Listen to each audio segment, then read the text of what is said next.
The European Darts Championship, Day 1. We got some special stuff from the special one, Yes Way Jose, and some Portuguese perfection. Who do you like in this showdown? Michael v. Ross. No doubt a Smith will win. Could the Magpie take full advantage of a surprise entry? And how about the world number 1? Would he start the championship in style? Coffee or tea? Grab some caffeine. It's a long one today on High Roller Radio. Yes, the Euros, baby. The culmination of a shortened year on the European Tour, but even still, one of the game's most coveted trophies. This a marathon Day 1 in Oberhausen. The schedule, look at that. Jam-packed with 16, count 'em, 16 matches to get us going. A long, long day. Day 1 announced Liam Martin, providing the particulars. Will we see any upsets? Well, my friend, with so many games, I can almost guarantee it, but let's find out. And we start with Dave Chisnell and Jamie Hughes, first pairing up today, and Chizzy led all the way, that is, until the last leg, when Yaza sent along his Yuletides with not one, but two 180s in the 11th. This his reaction after the first, and then sitting on 81 for the match, he polished it off in two, a clean kill, an 11-darter. It was just as beautiful as it was clutch.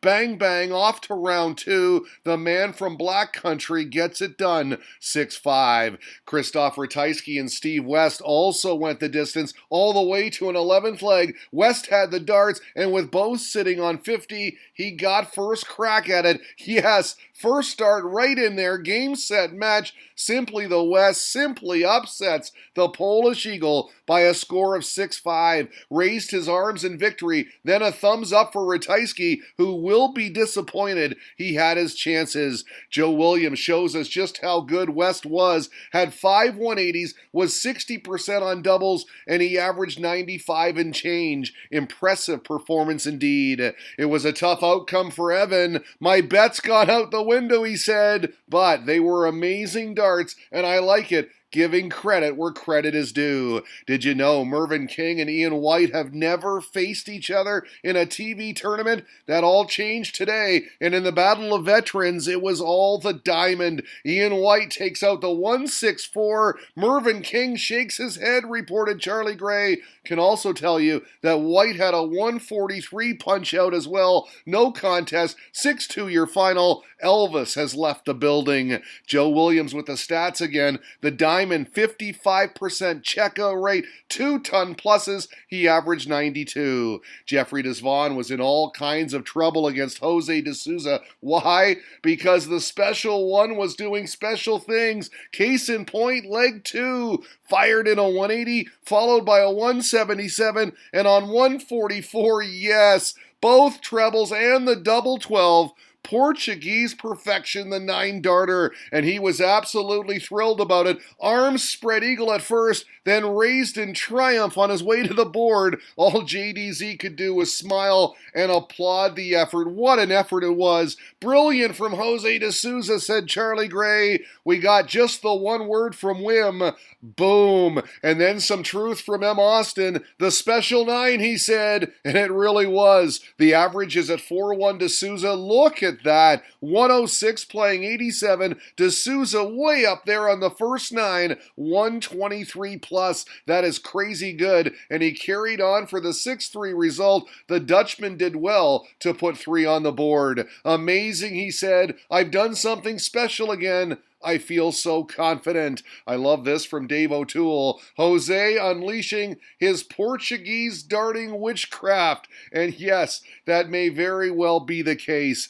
James Wade and Steve Lennon deadlocked at 3, on serve through 6. They were still tied through 8. The Shamrock right there with him, hanging tough. He made it 4-4 on this double 5. Pushed it to 5-5 as well. They'd go the distance in the decider. The machine revved it up with his timely maximum.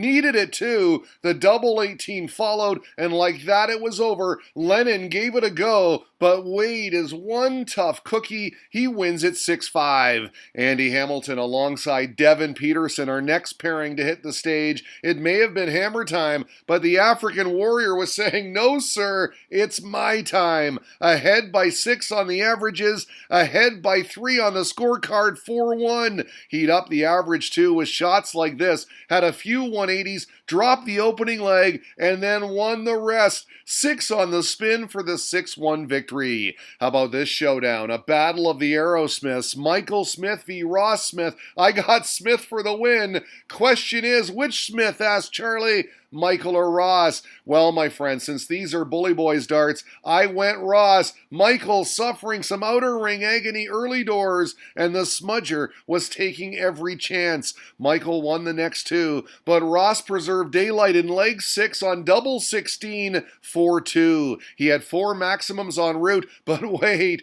Bully Boy brought it back yet again, thanks in large part to the double-double showpiece checkout as outlined here by the boss. Single 20, double 19, double 19, the beautiful 96, that made it 4-4. His reaction at 5-4, 3 on the trot, his first lead of the contest, and this double 20 would close it out in the last leg shootout. 6-5 the final, Michael wins it. Remember, he was down 3-0 and 4-2, which prompted Richard Asson to tweet this, strong comeback there, and yes, it really was.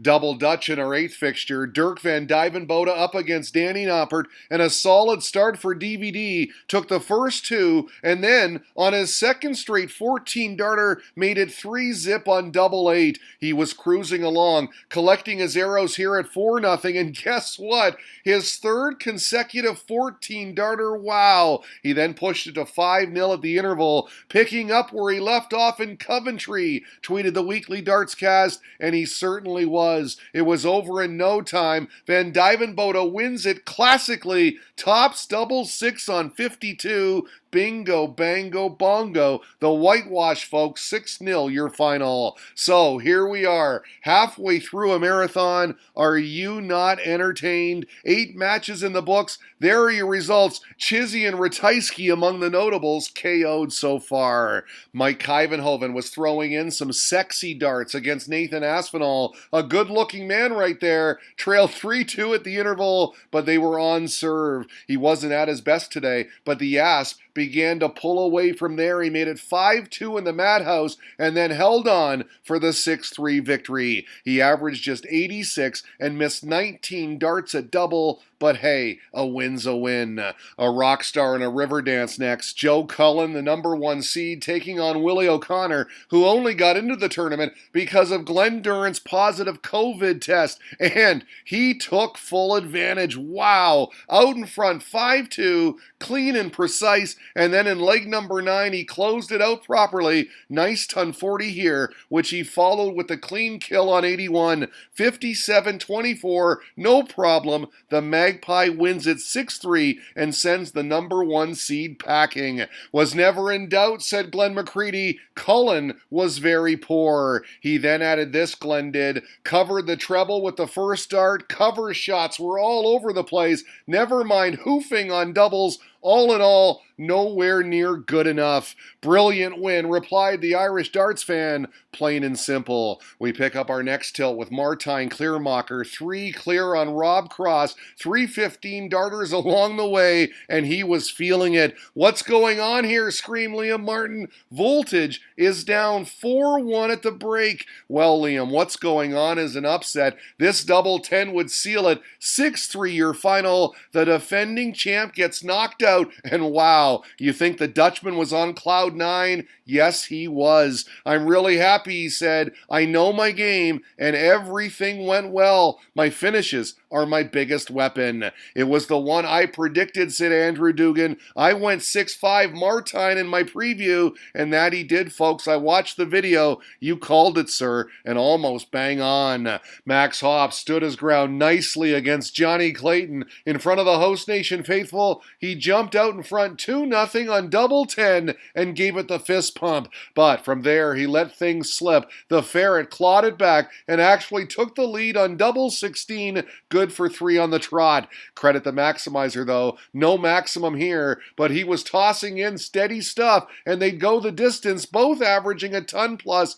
Quality in the decider. The Welshman had throw. Even still, Hop would get a match dart. His second had one at the bullseye earlier, but no, he couldn't find it, and you can make the final 6-5.